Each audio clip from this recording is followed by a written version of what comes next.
마태복음 10장에서 예수님께서 이제 그 제자들을 명해서 나가서 복음을 전하라 이렇게 얘기하시면서 여러 가지 이제 교훈들을 베풀어 주고 그런 이후에 이제 또한 11장에서는 이제 12제자들에게 이 명하심을 마치신 이후에 예수님께서도 이제 나아가서 복음을 전하고 이 가르치는 사역을 또 열심히 행하고 계심을 우리에게 보여줍니다. 그래서 1절에 보면 12제자에게 너희는 가서 온 동네로 가서 복음을 전해라 이렇게 하신 이후에 그들이 나가서 복음을 전하고, 그리고 예수님 자신도 여러 동네를 다니시면서 가르치고 전도하시려고 거기를 떠나셨다. 이렇게 이제 11장이 시작이 됩니다. 그런데 2절에서부터 이제 주되게 얘기를 하시는 내용이 뭐냐면 바로 세례 요한에 대한 말씀을 해주고 계십니다. 2절에 보니까 요한이 옥에서 그리스도께서 하신 일을 듣고 제자들을 예수님께 보내었다 이랬습니다. 그래서 이 요한의 제자들이 예수님을 찾아왔어요. 그래서 그들은 예수님께 이렇게 질문을 합니다. 오실 그이가 당신이십니까? 아니면 우리가 또 다른 일을 더 기다려야 합니까? 이렇게 예수님에게 물었습니다. 그때 주님의 대답은 이것이었습니다. 맹인이 보고 못 걷는 사람이 걷게 되고 나병 환자가 깨끗함을 받으며 듣지 못하는 자가 듣게 되고 죽은 자가 살아나며 가난한 자에게 복음이 전파된다 하라. 그렇게 너희는 가서 세례 요한에게 말해 주어라. 이렇게 그의 제자들에게 말씀합니다. 자, 주님께서 방금 여기서 말씀하신 이 내용, 맹인이 보고 못 걷는 사람이 걷고 나병 환자가 깨끗함을 낳고 이런 모든 것들은 다 불치병이죠. 현대의학으로도 고칠 수가 없습니다.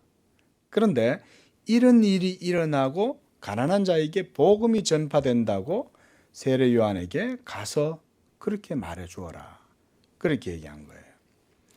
이 모든 내용들은 이사야 선지자가 예언한 내용들입니다. 주로 이사야서 35장 5절이라든가 또 61장에 있는 그런 말씀들을 주님이 인용을 해서 이렇게 자신의 사역을 말씀해 주고 있어요. 이것을 통해서 우리가 먼저 알 수 있는 것은 뭐냐면 예수님께서는 구약의 선지자가 예언한 그 모든 예언의 말씀을 성취하시기 위해서 이와 같이 지금 천국의 복음을 전파하면서 가난한 자들에게 복음을 전함과 죽은 자들을 살리심과 병든 자들을 고치심과 눈먼 자를 뜨게 하고 귀먼 자를 듣게 하고 안진뱅이들을 일으키고 이러한 역사들을 지금 모두 다 행하신다는 거예요. 그래서 우리가 이 그리스도의 사역에 대해서 한 가지 집중해서 거기에 분명하게 이해를 해야 되는 건 뭐냐면 예수님의 모든 기적들조차도 그냥 이루어진 것이 아니었다는 것을 우리가 기억해야 됩니다. 우리가 보통 기적이다 그러면 도무지 어떤 인과관계 없이 갑자기 이렇게 불현듯 일어나서 비상식적인 상황 속에서 상황 속에서 그냥 일어나게 되는 어떤 사건 정도를 이해하지만 예수님에게 있어서 기적은 그런 게 아니었습니다. 선지자들이 장차 하나님의 메시아가 오셔서 하실 일에 대해서 예언을 했는데 바로 이사야가 그런 얘기를 했다는 거예요. 눈먼 자가 보게 되고 안진뱅이가 일어나고 그 다음에 죽은 자가 살아나고 또 가난한 자들에게 복음이 전해지고 심지어 나병 환자 이런 병들도 다 치유함을 얻게 되는 역사가 일어나게 될 것인데 예수님은 이러한 선지자들의 가르침을 따라서 모든 일을 행하셨다. 우리가 이걸 기억해야 된다는 거예요. 많은 분들이 그렇게 생각을 안 해요. 그냥 기적 따로 예수 믿는 신앙 따로 이렇게 이해해서 문제가 항상 생기는 거예요. 제가 늘 이 기적주의는 비성경적이라는 얘기가 그거예요. 그런 게 또 신비주의하고 다 연결되어 있죠. 신비주의가 한국 교회를 얼마나 많이 더럽혀 놓은지 몰라요. 여러분, 신비주의는 신앙이 아닙니다.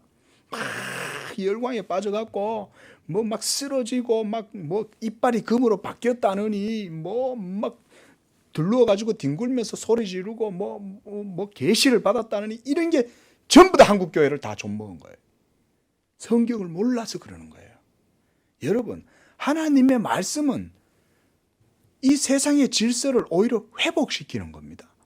막 사람들, 예수 믿는 사람들을 이상한 광기로 막 몰아가서 막 어떤 깊은 열정 속에 막 빠뜨려갖고 그 열광주의 속에 빠뜨리게 하고 이런 게 아닙니다. 오히려 예수를 믿으면 정신이 말짱해지는 거예요. 믿으시기 바랍니다. 정신이 말짱해지면서 정상적인 사람이 돼요. 이 사람은 어떤 사람이냐면 그냥 거듭나지 못한 사람들보다 훨씬 도덕적인 사람이 되는 거예요. 거룩한 사람이 되는 거예요. 그러니까 막 날뛰고 막 소동을 일으키고 다른 사람들한테 뭐 예언한다느니 그러면서 막 소란을 일으키고 이런 짓 안 해요. 그냥 겸손하게 하나님의 그 은혜 앞에 쫙 낮아져 가지고 하나님이 주신 그 삶과 모든 기회가 온전히 하나님께 영광이 되도록 최대한 자신을 절제하고 경건을 지키고 힘쓰고, 이게 성령 충만한 사람이지 그런 게 아니라는 거예요. 예수님도 보세요. 모든 기적도 예수님이 행하실 때 예수님이 이 기적 행하시고 난 다음에 한 번이라도 자신을 자랑한 적이 있습니까?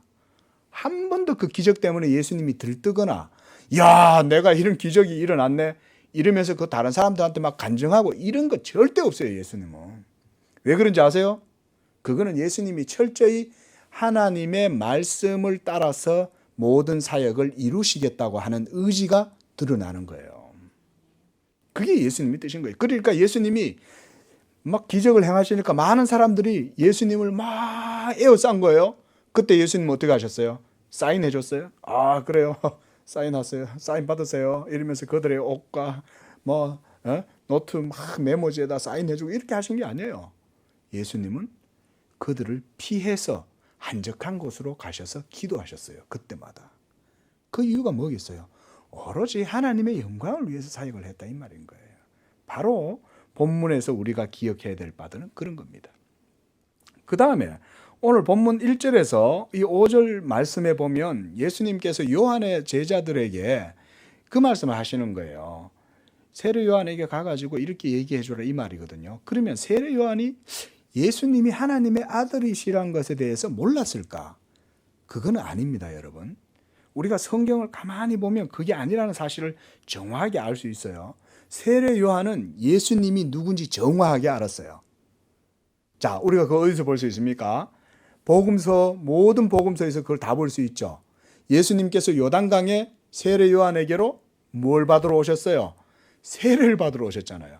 그때 세례 요한이 자기에게 오시는 그리스도를 바라보면서 뭐라고 말했습니까?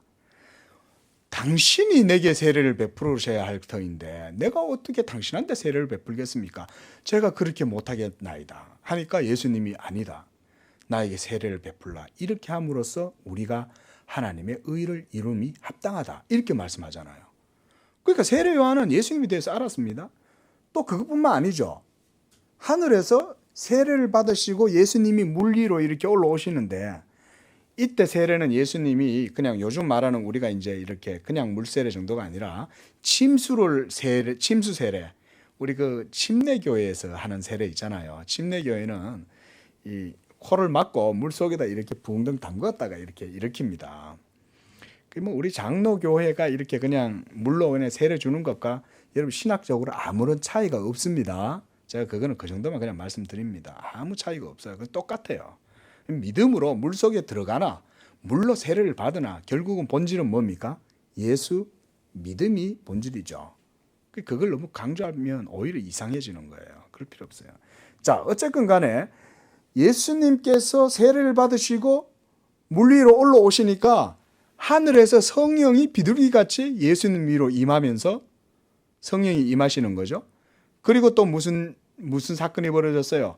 하늘에서 음성이 들리잖아요. 이는 내 사랑하는 자요 내 기뻐하는 자니라. 너희는 그의 음성을 그의 말을 들을지어다. 하늘에서 하나님 아버지가 예수가 바로 하나님의 메시아임을 세례 요한에게 증거해 주었죠. 그럼 세례 요한은 예수님이 누구지 알아요, 몰라요? 분명하게 알았던 거예요.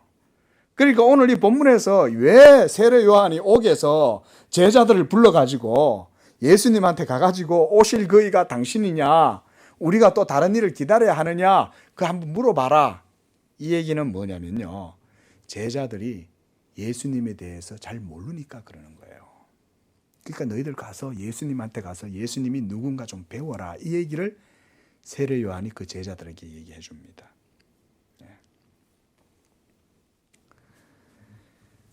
자, 이렇게 해서 예수님께서 세례 요한에 대한 이 내용을 가지고 지금 여러 가지 교훈들을 말씀해 주고 있어요. 그래서 6절에 보면 이제 예수님께서 이제 그 제자들에게 이 말씀을 하신 이후에 너희는 가서 이제 세례 요한에게 그렇게 말해 라고 하면서 이제 그 제자들이 이제 다시금 그들을 떠납니다. 그러면서 예수님은 이렇게 말합니다. 6절에 누구든지 나로 말미암아 실족하지 아니하는 자는 복이 있도다. 자, 예수님 때문에 실족하지 아니하는 사람은 복이 있다. 이 말은 역으로 무슨 얘기일까요?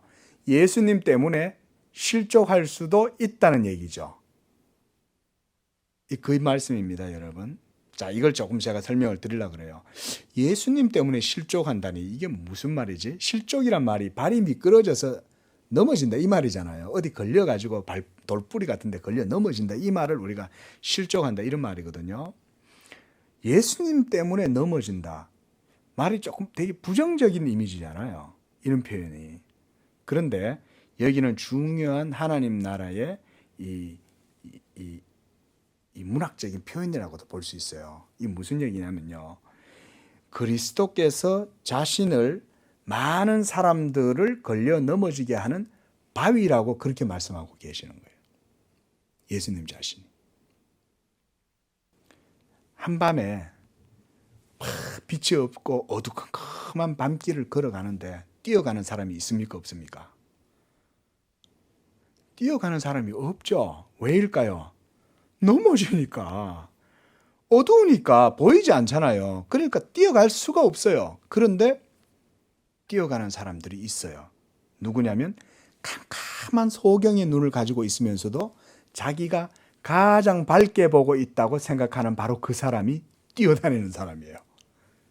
자, 이게 바로 무슨 말씀이냐면 예수님이 바로 이런 영적인 의미로 말씀하시는 거예요.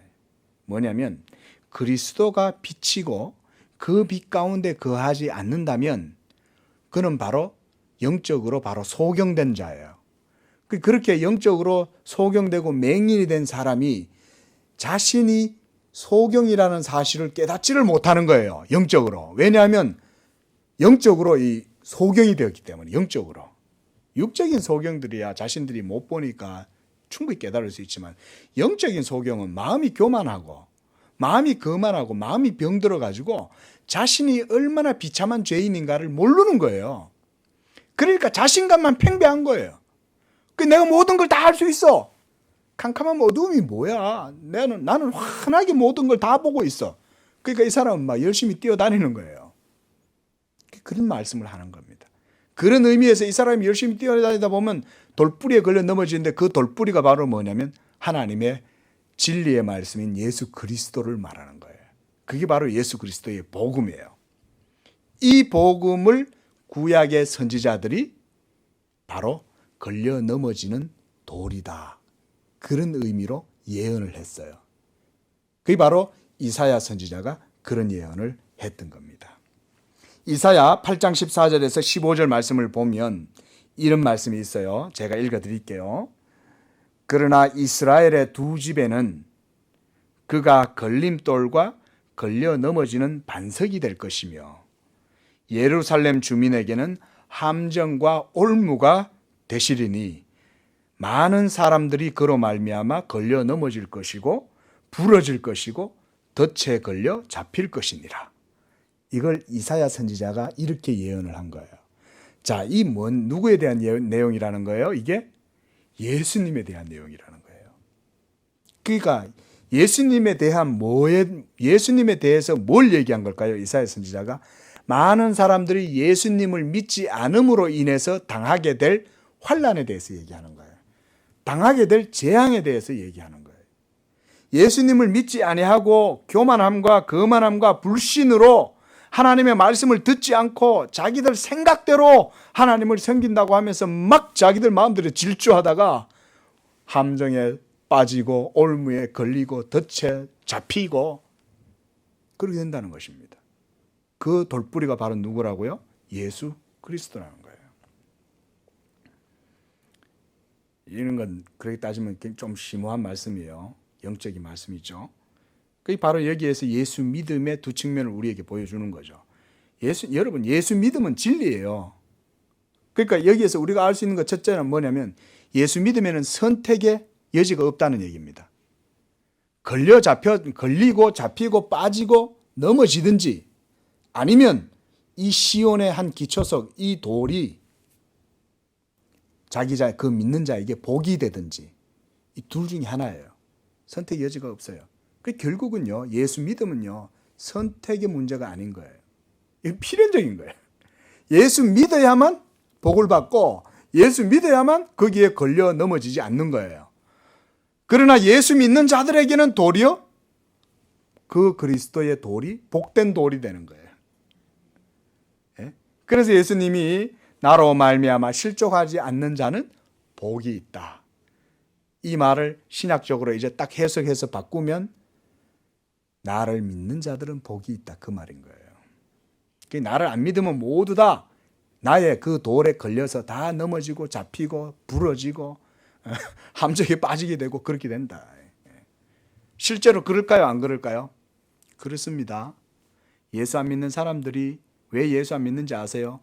자기가 의롭다고 생각하기 때문에 예수 안 믿습니다.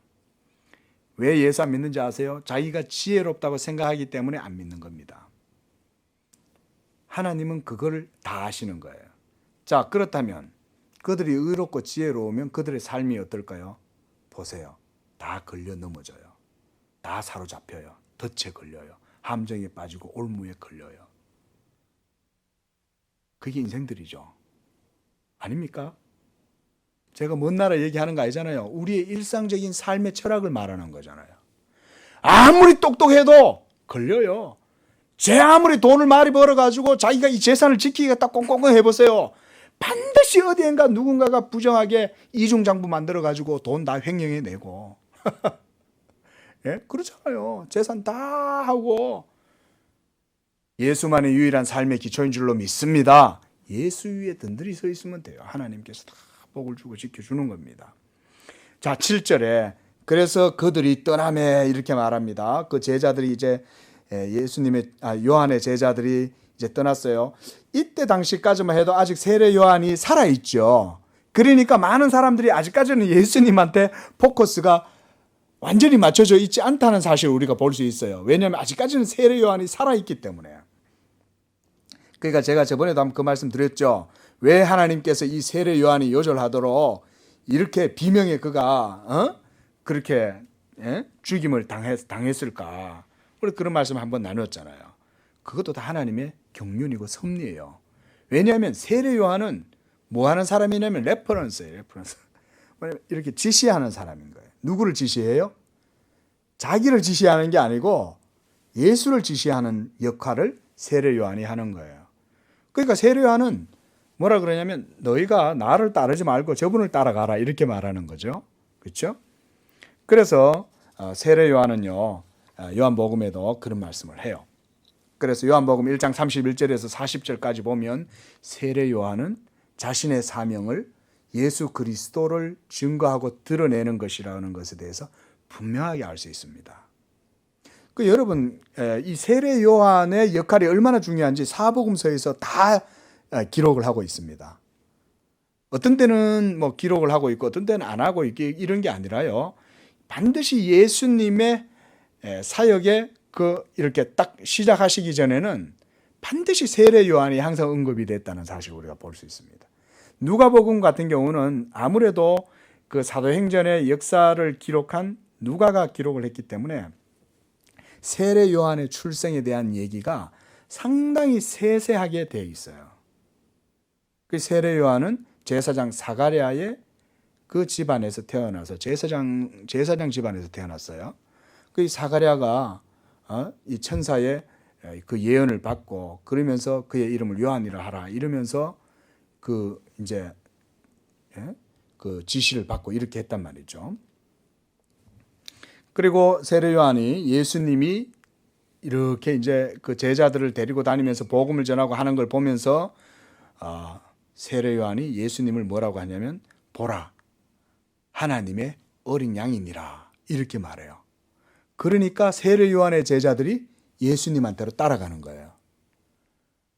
왜냐하면 그 하나님의 어린 양이라고 하니까 자기의 선생님의 말을 제자들이 듣는 거죠. 아니요, 우리 그냥 세례 요한 선생님 더 좋아요. 우리 그냥 선생님 의리 지키고 뭐 배반하지 않고 그냥 예수님 안 따라가고 우리는 의리 지키겠습니다. 그거는 하나님 뜻이 아니죠. 예수님을 따라가는 게 바른 가르침을 따르는 거예요. 그래서 이제 예수님을 많은 제자들이 따라가지만 아직까지는 이 세례 요한을 따라다닌 사람들이 있었어요. 그 사람들은 아직까지 그리스도가 누군지 모르니까 세례 요한을 따라다니고 있었던 거죠.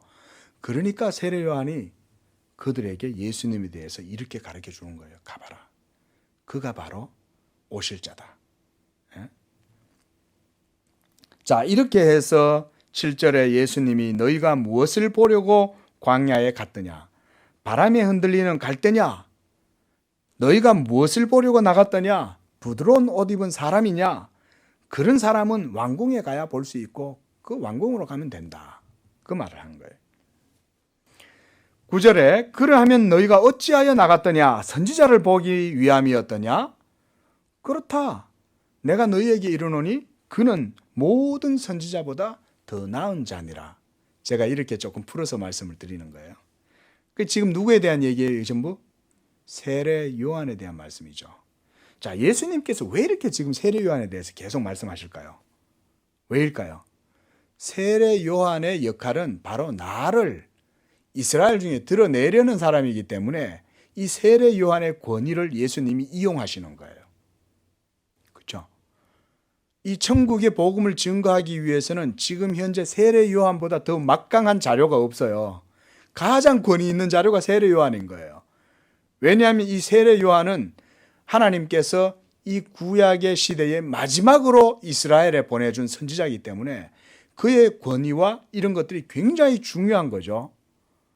그러니까 예수님께서 자신을 예수 이 복음의 진리로 제시하시기 위해서 세례 요한을 딱 인용을 안 할 수가 없는 거예요. 그리고 무엇보다 이 세례 요한은 구약의 여러 선지자들이 세례 요한에 대해서 계속 예언을 했어요. 예수님에 대해서만 예언을 한 게 아니라 그 예수님을 위해서 예수님의 길을 닦고 예수님이 오시는 것을 준비하기 위한 정말 구약에서 가장 위대하고 탁월한 선지자, 바로 세례 요한을 구약의 선지자들이 계속 노래했다는 거예요. 그게 바로 대표적으로 이사야 선지자죠. 그래서 이사야 선지자가 40장 3절에서 예언한 내용이 바로 오늘 예수님이 10절에서 하신 그 말씀이에요. 자, 우리 10절 말씀 한번 읽어봅니다. 시작. 기록된 바 내가 내 사자를 내 앞에 보내노니 그가 내 길을 내 앞에 준비하리라 하신 것이 이 사람에 대한 말씀이니라. 바로 이것이 이사야 선지자가 세례 요한에 대해서 이렇게 예언을 하는 거예요. 그래서 우리가 세례 요한의 사역과 그의 사역의 의의를 이해하는 것이 이 그리스도의 복음과 하나님 나라를 이해하는 데 있어서 매우 중요하고 유익한 것입니다.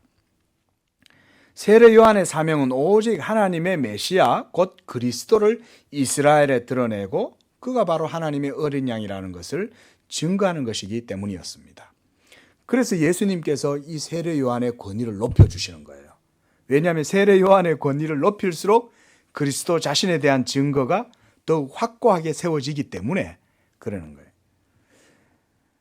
그래서 11절에 보면 예수님이 세례 요한을 이렇게 높여주셔요. 여자가 낳은 자 중에 세례 요한보다 큰 이가 일어남이 없도다, 이렇게 말하는 것입니다. 여자가 낳은 자 중에. 왜 그럴까요? 세례 요한의 사명은 지금까지 있어 왔던 구약의 모든 선지자들의 그 가르침과 그 모든 능력들과 이런 것보다 훨씬 더 크고 위대한 것이었어요. 그럴 수밖에 없습니다. 지금까지 모든 선지자들은 장차 오실 메시아에 대해서 꾸준하게 증거해 왔죠. 그리고 그들이 살아있는 동안 그들이 예언했던 메시아를 봤습니까? 못 봤습니까? 못 봤잖아요. 그렇죠? 그러나 세례 요한은 그분을 직접 만났잖아요. 오시리라 할 그 일을 본인이 살아있는 그 시대와 동시대에 겹쳐가지고 예수님을 만난 거예요. 역사의 현장 속에서. 예? 그렇기 때문에 여러분, 이 세례 요한이 구약에 있었던 모든 선지자보다 가장 뛰어나고 탁월한 선지자라고 예수님이 그렇게 말씀하고 있는 거예요. 그뿐만 아닙니다.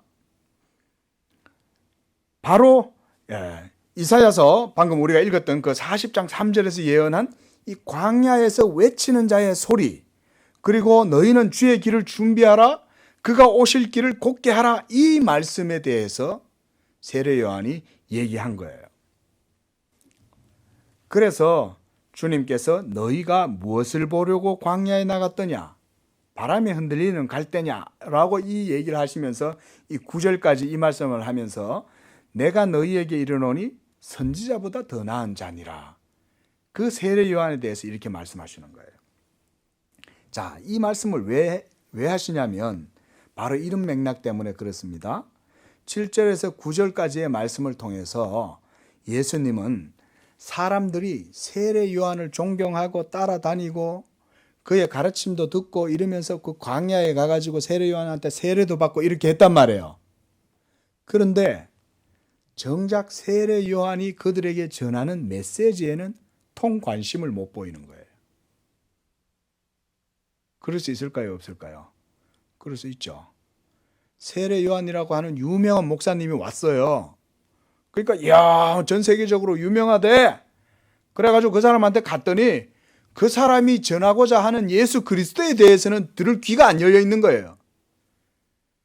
그러면서 전부 다 그의 인기라든가, 야, 뭔가 특별한 사람이 왔대, 어떤 사람일까 이러고, 그 사람, 야, 옷은 희한하게 입었더라. 낙타 가죽 옷 입었어. 뭐 밥도 안 먹고 맨날 금식만 하고, 맨날 제자를 데리고 다니면서 막 소리나 외치고. 근데 그가 전하고자 하는 본질적인 메시지는 귀를 담아 듣지를 않는 거예요. 그 정작 여러분, 목사한테 오면 여러분 뭘 들어야 되겠어요? 목사한테 오면 목사한테 오면 하나님 말씀 듣는 게 중요한데 와가지고는 목사하고 자꾸 엉뚱한 것만 가지고 자꾸 그러는 거예요. 예? 자, 한번 보십시다. 많은 사람들이 세례 요한을 만나러 광야에 나갔는데 그들이 광야로 나간 것은 무엇이냐고 예수님이 묻고 있는 거죠. 그래서 부드러운 실크옷, 그리고 값비싸고 화려한 의상을 갖춰 입은 그런 사람을 너희가 관심이 있다면 그 광야에 나갈 필요가 뭐 있냐. 왕궁으로 가면 그런 사람 만날 수 있다. 이건 뭔 얘기냐면요, 사람들의 관심이 어디에 있었다는 거예요. 세례 요한의 메시지에 있는 게 아니라 엉뚱한 데 관심이 있었다는 거예요. 너가 광야에 세례 요한 왜 만나러 갔어? 그런 부드러운 옷 입고 럭셔리한 옷 입은 사람 만나려면 그러면 교회 가지 말고 압구정동 같은 데 가면 되지. 뭐 그런 데 와가지고 그러냐. 교회 와갖고 무슨 비싼 옷 입었다고 자랑치고 무슨 세상에서 내가 잘났다고 자랑치고 그러냐. 그런 얘기는 하고 같은 거예요, 여러분. 그러니까 오늘날도 그래 따지면 마찬가지입니다, 여러분. 교회에서 신앙생활을 하면서 이와 같이 세상의 아름다움을 구하는 자들은 그리스도의 복음이 그런 사람들에겐 도리어 걸림돌이 되는 거예요. 와가지고 교회 와가지고 우리 자식 오늘 요번에 미국의 명문대학 들어갔어. 미국에 아주 잘 잘 나가는 대기업에 취직했어. 이러면서 교회 와갖고 막 그런 자랑 치고 그런 것으로 교회 오는 재미를 삼는 거예요. 그런 얘기예요, 이게 지금. 교회 오면 뭐 해야 돼요? 교회 왜 와야 돼요? 교회 오는 이유가 뭡니까? 예? 교회 올 때는 진리에 관심을 가져야 되는 거죠. 그렇잖아요. 본질이 그거잖아요. 영혼의 본질과 신앙과 종교의 본질이 무엇인지를 먼저 관심을 가져야 되는 것이고, 그리고 예수를 믿어야 하는 이유가 무엇인가 이런 것에 대해서 정확히 알아야죠. 제가 은혜 받고 신앙생활을 하고 목사가 되고 보니까요, 하나님 말씀을 막 전한다고 해보니까 그걸 알겠는 거예요. 사람들이 교회 와도 전부 다 관심은 연불보다 잿밥이다, 그런 말 있잖아요. 딴 데 관심이 다 있는 거예요.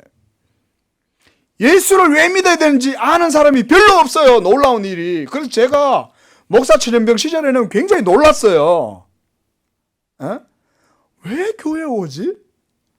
아니, 예수 믿음에 관심이 없는데 뭐 때문에 교회에 오는 거야? 가만히 보면 다른 데 관심이 있는 거예요. 보세요. 교회 오는 이유가 뭡니까? 바로 우리의 죄 사함을 위한 거죠. 우리의 영혼이 사망에서 생명으로, 어두움에서 빛으로, 무지에서 지식으로 나아갈 수 있도록 하기 위해서 우리가 여기 와서 하나님의 복음의 말씀을 듣고 그것 때문에 죄사함의 은혜를 누리고 죄 때문에 지옥에 가야 할 수밖에 없는 이런 우리의 영혼에 이 처해 있는 엄청난 비극과 위기가 지금 우리 앞에 닥쳐 있잖아요. 그런데 지금 이스라엘 백성들은 거기에 관심이 없다는 거예요. 그런데 정작 세례 요한이 전한 복음은 뭐였어요? 메시지는 열매 맺지 않고 회개하지 아니하는 나무마다 딱 도끼가 그 뿌리 위에 지금 찍으려고 지금 기다리고 있다. 이렇게 굉장한 위기를 갖고 지금 말을 하고 있는데도 그들이 그 소리를 들어도 아무런 감정적인 동요가 없는 거예요.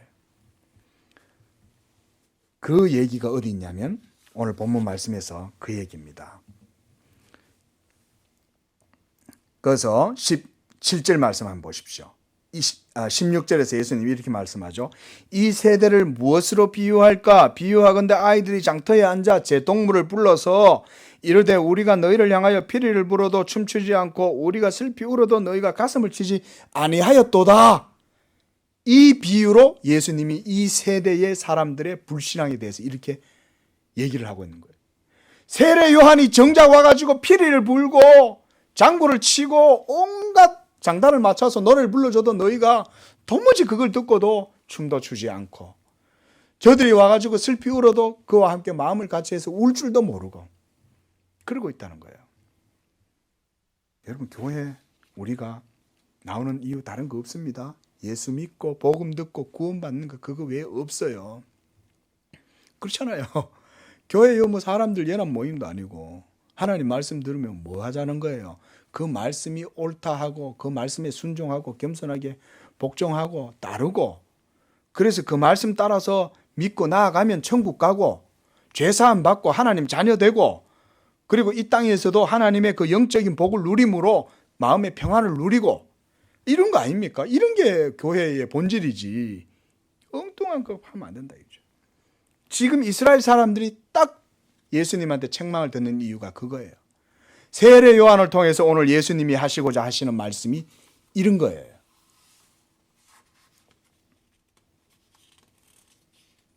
우리가 이것을 잊어서는 안 됩니다.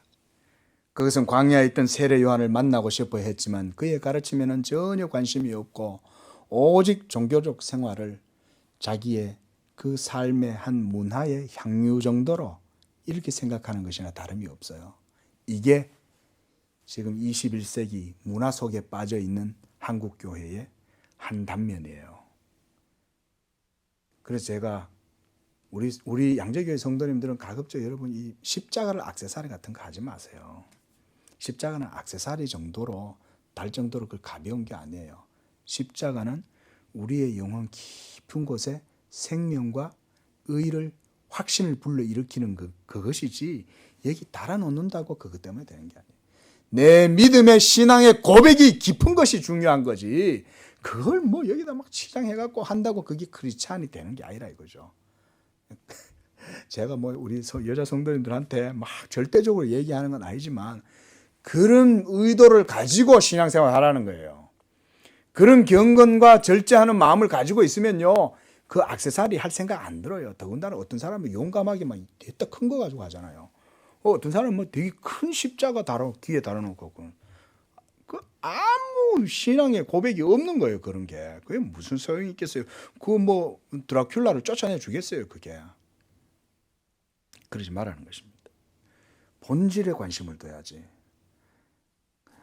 자, 그러나 11절에 그러나 천국에서는 극히 작은 자라도 세례 요한보다는 크니라 이렇게 말하는 거예요. 이때까지 예수님은 세례 요한이 구약의 모든 선지자를 통틀어서, 그러니까 모세도 포함되죠. 모세보다도 더 뛰어난 거예요. 왜냐하면 모세도 여호와를 만났죠. 그렇죠? 그러나 여호와의 성육신하신 영광은 못 봤어요. 근데 세례 요한은 지금 성육신하신 여호와를 직접 보잖아요. 그런 겁니다. 그런데 놀랍게도 천국에서는 극히 작은 자라도 세례 요한보다 더 크니라 이 말씀을 하셔요. 왜 주님께서는 세례 요한이 천국에선 극히 작은 자에 불과하다고 그렇게 또 말씀하실까? 구약 성경 맨 끝에 있는 이 말라기 선지서 우리 잠깐 한번 볼까요? 바로 마태복음 앞이니까 한번 보겠습니다. 말라기서 제일 마지막 장이에요. 4장 5절 6절 말씀 한번 찾아보십시오.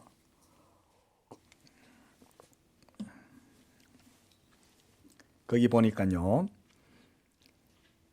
이게 구약의 맨 마지막 성경의 성경 구절입니다. 그렇죠? 완전 끝이에요. 자, 한번 읽어보겠습니다. 시작. 보라, 여호와의 크고 두려운 날이 이르기 전에 내가 선지자 엘리야를 너희에게 보내리니 그가 아버지의 마음을 자녀에게로 돌이키게 하고 자녀들의 마음을 그들의 아버지에게 돌이키게 하리라. 돌이키지 아니하면 두렵건대 내가 와서 저주로 그 땅을 칠까 하노라 하시니라. 하나님이 이렇게 얘기했는데 이게 누구라고요? 세례 요한이라는 거예요. 세례 요한이 장차 이렇게 와가지고 이 엘리야의 심정으로 너희 가운데 와서 이와 같이 그들의 마음을 자녀들에 돌이키게 하고 이렇게 할 것이다.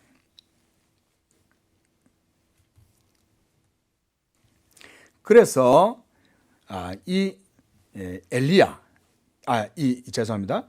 여기에서 이 세례 요한이 바로 그리스도가 오실 때의 그 앞에서 바로 이스라엘에게 바로 하나님의 말씀을 전하는 자가 될 것이다. 이렇게 말하고 있습니다. 그리고 이 세례 요한은 바로 그 엘리야와 같은 영적인 능력을 입어서 이 일을 행하게 될 것에 대해서 얘기를 하고 있어요. 그러나 구약의 모든 선지자보다 그가 더 큰 선지자였지만 신약의 사역자들이 훨씬 더 우월한 영적 상태에 있다고 예수님이 말씀하시는 거예요. 자, 여기에 대해서 우리가 조금 말씀을 드리려고 합니다. 자, 구약의 모든 선지자들은 오실 그리스도를 전하는 자들이었죠. 그러나 신약의 사도들과 신약의 모든 성도들도 마찬가지. 우리가 초대교회 때 모든 성도들, 집사들, 뭐 이런 사람들도 그들은 이제 오신 그리스도를 믿고 그리고 이 오신 그리스도가 이루신 모든 율법의 의를 따라서 아버지께서 약속하신 성령을 그들이 받았습니다. 그래서 하나님 나라의 실체를 소유한 거예요. 오늘 새벽에도 우리가 새벽 기도하면서 이런 말씀 우리가 나눴습니다. 그렇죠? 지금 예수 믿는 사람들은 하나님 나라의 실제가 그들 속에 있다는 거예요. 그들 안에 믿는 자 속에. 그건 실제적이라는 겁니다, 여러분. 우리가 어제도 잠깐 말씀 나누면서 그런 얘기 했죠. 그죠? 구약에는 그렇게 하나님의 현현하심과 하나님의 영광이 가시적으로 눈에 다 드러나 보이는데 어떻게 신약에는 보니까 별로 그렇지 않은 것 같다. 이런 느낌을 우리가 받는다 이 말이죠. 그러나 제가 말씀드렸어요.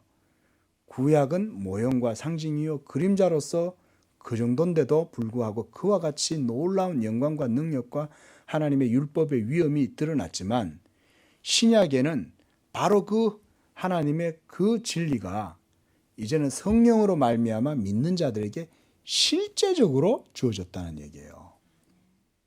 실제적으로.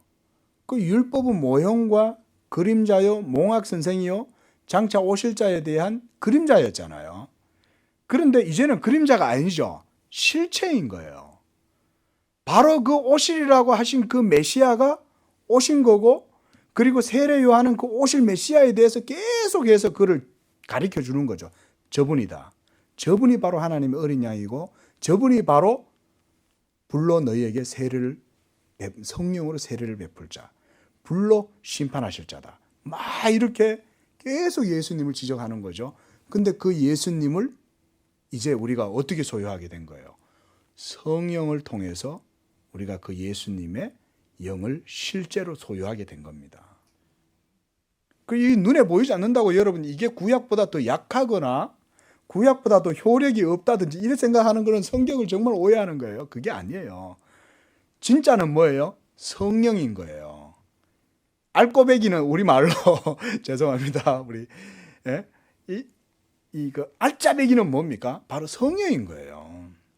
성령이 실체고, 이 성령을 예수께서 우리에게 주시려고 모든 십자가의 사역을 통해서 율법의 의를 다 이룬 거예요. 그래서 그 율법의 의가 다 이루어짐으로 진리대로 우리가 성령을 받은 겁니다. 그래서 이 성령을 우리에게 주셨기 때문에 실제로 그리스도의 영이 우리 안에 실체적으로 임하시는 거예요. 믿으시기 바랍니다. 실체로 또 실제로 그렇게 우리 속에 계세요. 그게 바로 기독교의 진리입니다.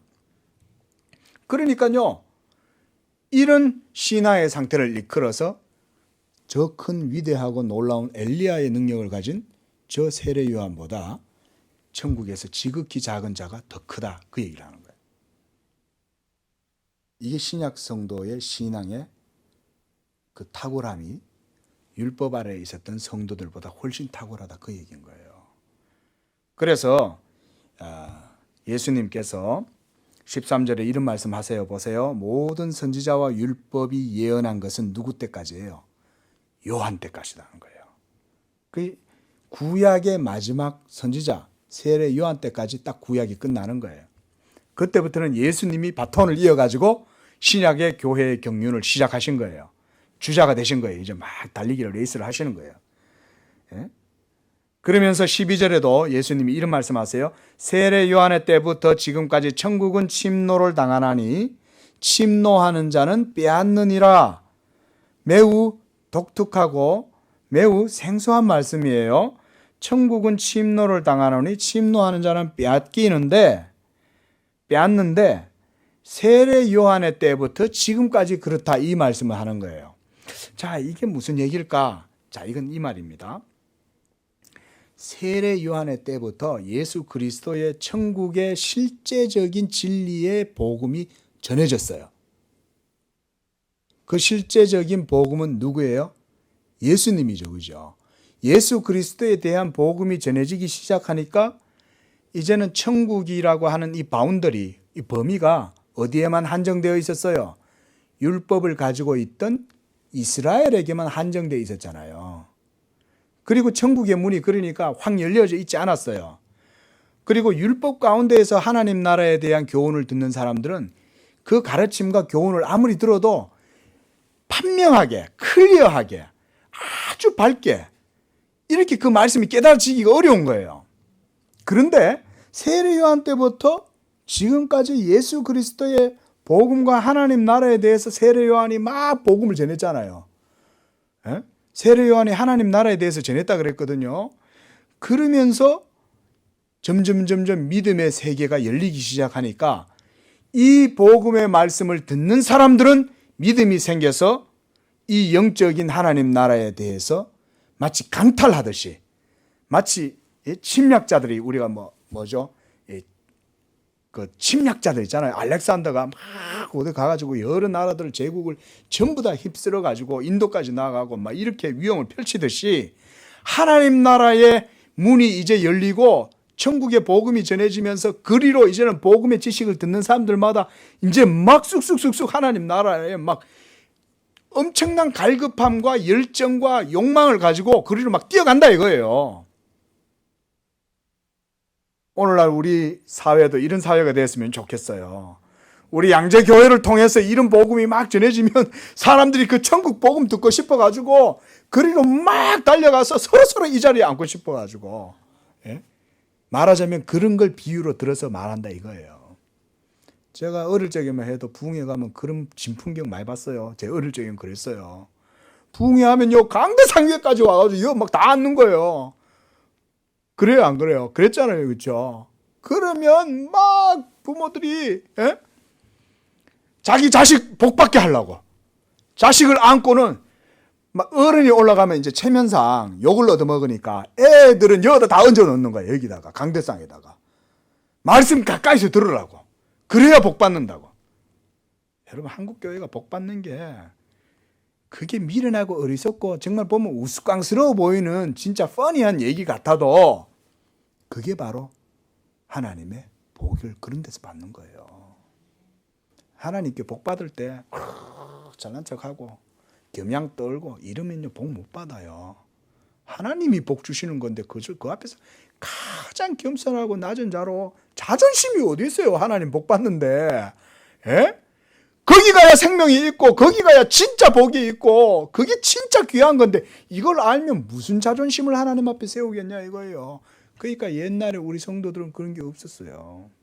왜냐하면 헐벗고 굶주리고 못 배우고 가난하고 억눌리고 이러니까 자존심 세울 틈이 없어요. 근데 요즘은 잘 배우고 잘 먹고 잘 입고 많이 배우고 이러니까 복음을 안 듣는 거예요. 그러니까 복음이 무시를 당하는 거예요. 그런데 여러분 아십시오. 그리스도의 이 복음의 도리, 그를 믿는 자들은 부끄러움을 당하지 않을지만 그를 믿지 아니하는 자들은 그 복음의 돌에 걸려 넘어진다는 거예요. 하나님이 그들의 지혜로움과 그들의 자랑과 그들의 지식과 이런 것들을 모두 다 어리석게 해버리겠다. 그 말이 전부 다 기준이 예수님이에요. 예수님의 돌로 그들의 지혜와 그들의 자랑과 그들의 모든 힘과 그들의 모든 소유를 하나님이 헛된 것으로 돌려버리겠다는 거예요. 그게 바로 그리스도의 돌이에요. 그리스도의 돌, 보배로운 산돌. 어떤 사람에게는 보배로운 산돌이요, 어떤 사람에게는 걸려 넘어지게 하는 돌이에요. 이 돌이. 우리 양재교회에는 이 돌이 견고하게 서 있는 복된 돌이 되는 줄로 믿습니다. 이 천국의 복음이 전해지니까 거리로 막 달려간다 이거예요. 이 말씀은 천국은 침노를 당하느니 침노하는 자는 빼앗긴다 그 얘기.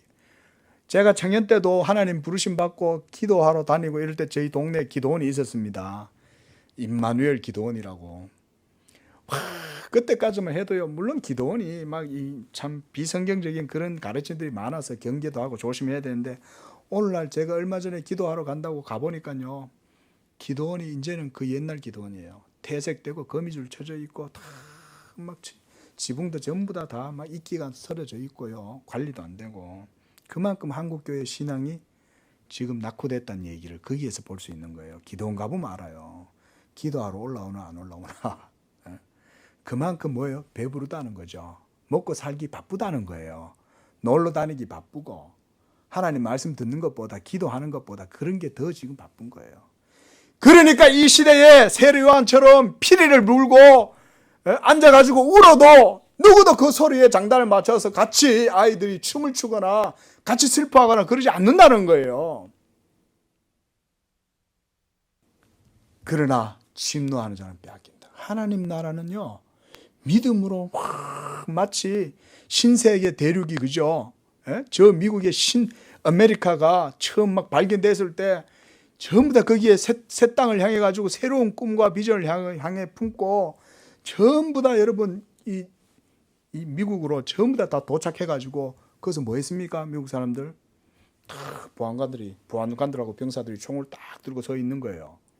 그리고 전부 다 지게표를 한 개씩 다 들어요. 말뚝을 탁 깃발을 붙들고요, 전부 다 나눠줍니다. 공평하게. 지금부터 빨리 가가지고 먼저 찍는 사람이 거기서부터 거기까지는 자기 땅이다. 실제로 처음엔 그랬어요. 그래가지고 몇만 에이커나 되는 땅을 얻으려고 그래가지고요 미리 가가지고 숨어가지고 막 이렇게 그러면 늦게 출발하는 사람들보다 먼저 출발할 수 있잖아. 그러니까 쫙 숨어 있는. 그래가지고 이렇게 그 법 집행하는 사람들에 의해서 죽임도 당하고 그런 해프닝도 일어났다고 그래요. 막 뛰어가 자기가 욕심 부린 대로 가지고는 그러다가 막 뛰어갖고 그 땅을 차지하려고 초기에는 이거 뭐 임자가 없으니까 그러니까 이제 정부가 딱 뒤에서 총 들고 이제 그렇게 이제 땅을 나눠주는 거죠. 심노하는 자는 빼앗는다. 여러분 하나님 나라는 눈에 보이지 않아도 그런 실제적인 거라는 것을 제가 늘 강조하는 거예요. 기억하시기 바랍니다. 자, 이렇게 해서 예수님께서 이렇게 그 16절에서 17절에 이런 비유로 하나님 나라에 대해서 말씀을 했습니다. 그런데 18절부터 19절에 보니까 요한이 와서 먹지도 않고 마시지도 아니하며 귀신이 들렸다 하더니 내가 와서 먹고 마시니 먹기를 탐하고 포도주를 즐기는 사람이요 세리와 죄인과 친구다. 이렇게 비난하더라는 거예요. 자, 진리에 대해서 관심이 없는 사람은 뭐만 하냐면 비판만 하는 거예요. 실체나 본질에 대한 관심은 없고 진리에 관심이 없으니까 다른 사람 하는 것 보고 비판만 해야 되는 거예요. 그 세례 요한이 와가지고 하나님 나라를 기다리느라고 장차 오실 그 예수님이 자기들이 하나님의 아들이 이제 진짜 엄청난 권위를 가지고 우주적인 권위를 가지고 뒤에서 오시니까 세례 요한의 위기감은 엄청났을 거예요. 전능하신 여호와가 자기 뒤에 오고 있으니까 얼마나 놀겠어요. 그러니까 앞길을 막 달려가면서 비키시오 비키시오 왕이 지금 임하고 있습니다. 모두 다 길을 비키시오 이러면서 막 왕의 행차를 알리고 있는 사람이잖아요. 그러니까 세례 요한은 당연히 금식하는 거죠.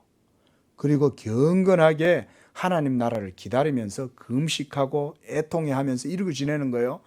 그러니까 이 유대인 지도자들이 세례 요한이 와가지고 막 그러니까 그를 보고는 뭐냐면 귀신 들렸나? 왜 저렇게 먹지도 않고 맨날 소리나 질러대고 저러냐? 옷도 제대로 안 입고 저 광야에서 저 광인처럼 저 뭐하는 짓이냐? 이러면서 비난을 한 거예요. 그들은 세례 요한의 메시지에 관심이 없었다는 얘기죠. 세례 요한이 전하는 하나님의 말씀은 기도와 듣지도 않는 거예요. 근데 예수님이 이제 오신 거예요. 이제 예수님이 와가지고는 앉아가지고 먹고 마시고 이러니까 맨날 먹고 마시기만 한다고 또 비난하고 있는 거예요. 그러면서 먹기를 탐하고 포도주를 즐긴다. 이렇게 그들이 비난하고 세리와 죄인과 친구다. 이런 식으로 비난하고 있다. 예수님께서 그 말씀을 하는 겁니다. 그래서 오늘 이후의 말씀은 뭐냐면 그렇게 주님을 믿지 않고 교만하고 거역하는 마음으로 믿지 않는 불신앙하는 이 이스라엘 백성들을 향해서 예수님이 장차 너희들을 그 땅에 임하게 될 모든 심판이 소돔과 고모라에 내려진 하늘의 유황불 심판보다 더할 것이다. 그 얘기를 하는 거예요. 왜냐? 그때는 예수님이 아직 안 왔잖아요. 자, 특별범죄 가중처벌 이런 거 있습니다. 그렇죠? 가중처벌을 받는 거예요. 그들은 그때는 오실 메시아의 시대였지만 지금은 오신 메시아잖아요. 그리고 모든 진리의 도를 예수님이 다 완성했잖아요. 그 이제 진리가 명백한 거예요. 그 교회가 먼저 그러니까 이 명백한 진리를 명백하게 전해야 돼요. 명백하게 전하지 않으면 교회도 화를 입어요. 왜? 그러면 세상이 쟤네들이 우리한테 제대로 얘기 안 해줬어요. 이럴 거 아니에요. 교회가 우리한테 복음을 제대로 전해줬으면 우리가 회개하고 순종해서 하나님 앞에 회개했을 건데 좀 복음은 전하지도 안 하고 맨날 저들끼리 뭐 잘난 척하고 저들끼리 먹고 마시고 즐기고 그런 것만 하고 있던데요. 이러면 교회가 화를 당하겠죠. 여러분 교회도 화를 봅니다. 하나님 앞에 책망받아요. 우리 양재교회는 이 마지막 시대에 예수 그리스도의 복음을 온전히 증거하고 그 사명을 감당해야 될 줄로 믿습니다. 그러할 때에 하나님께서 마지막 날 우리는 이 세상 사람들 우리의 복음 전함을 듣지 않아도 우리는 해를 입지를 않는 거예요. 왜? 우리는 할 바를 했잖아요. 하나님의 복음을 있는 대로 온전하게 다 증거했잖아요. 하나님이 모든 율법의 의를 다 이루셔서 십자가로 완성하시고 이제는 그 예수를, 십자가에 달리신 예수 그리스도를 누구든지 믿는 자마다 죄사함의 은혜를 누리고, 그러므로 그 예수를 믿고 회개하고 돌아와서 하나님의 말씀을 들으라. 순종하면 하나님의 구원이 임할 것이고 하나님께서 그와 같이 놀라운 역사들을 베풀어 주실 것이고, 이런 것들에 대해서 말씀하는 거죠. 그래서 예수님께서 25절에 이제 이런 말씀합니다. 24절에 내가 너희에게 이르는 심판날에 소돔 땅이 너보다 견디기 쉬울 것이다. 그러니까 이 가중한 벌을 받는다 이 말이에요. 엄청난 벌을, 소돔과 고모라보다 더 큰 벌을 너희가 받게 될 거다. 왜냐하면 하나님이 직접 성육신 하셔가지고 직접 말씀을 해주시니까. 예? 여러분, 예수님의 복음이 모세에게 막 영광 중에 나타나셔서 하신 말씀보다 더 대단한 말씀이라고 생각하시면 됩니다. 예, 그런 거예요. 성육신을 하니까 우리가 거의 약해 보이죠. 십자가니까 약해 보이죠. 아니에요. 십자가가 바로 하나님의 진짜 능력이에요. 자, 이렇게 해서 25절부터 이제 마지막까지 예수님은 이제 템포를 이제 좀 낮추시고 뭔가 분위기를 살짝 바꾸셔요. 그러면서 이렇게 얘기합니다. 천지의 주제이신 아버지시여, 이 복음의 진리를 지혜롭고 슬기 있다고 생각하는 자들에게는 숨겨버리시고 어린아이들과 같이 겸손하고 낮아지고 가난한 사람들에게는 나타내시니 감사하나이다. 그 말이에요. 제가 지금 그렇게 설명을 드리는 거예요. 그러므로 옳소이다. 맞습니다. 하나님 아버지. 그렇게 된 것이 바로 하나님의 뜻이니이다. 이걸 이사야 선지자는 알았던 거예요. 그래서 그렇게 예언을 한 거예요. 보라, 내가 시온에 한 기초석을 두노니 그를 믿는 자는 부끄러움을 당하지 않으려니와 그를 믿지 아니하는 자들은 수치를 당하리라. 이게 바로 하나님 아버지의 뜻이었던 거예요. 이사야 선지자는 벌써 그것을 보았던 거예요. 하나님이 그리스도를 통해서 이 일을 하실 것이다. 그러므로 27절부터 이 30절까지의 내용도 중요하지만 제가 간단하게 언급을 드리고 마치려고 합니다. 아버지께서 예수님에게 모든 것을 주셨으니 아버지 외에는 아들을 아는 자가 없고 아들과 또 아들의 소원대로 계시를 받은 자 외에는 아버지를 아는 자가 없느니라. 여기에 이런 교훈이 신약에서 사도 바울의 교리적 가르침하고 똑같은 거예요. 자, 우리가 지난주에 제가 깊은 신앙 고백이라는 말씀으로 증거했죠. 하나님의 구원은 선택에 의한 거다 그랬습니다. 그리고 그 선택은 하나님의 기쁘신 뜻으로 말미암는다 이렇게 말했죠. 하나님이 기뻐해서 그를 선택한 거예요. 그 사람이 무슨 조건이나 자격이 돼서 선택한 게 아니라는 겁니다. 그래서 그렇게 선택하셨을 때 왜 선택하셨냐? 바로 오늘 이와 같이 믿지 아니하는 이런 유대인들의 거만함과 교만함과 자랑과 자기 지혜를 드러내고 높이고 하나님을 믿지 않는 그런 모든 불신앙을 하나님 아버지께서 벌써 만세 전부터 다 보시는 거예요. 만세 전부터. 그리고 하나님 자신의 영광을 드러내기 위해서 그 시대에 가장 연약하고 부족하고 어린아이와 같은 사람들을 하나님이 택하신다는 거예요.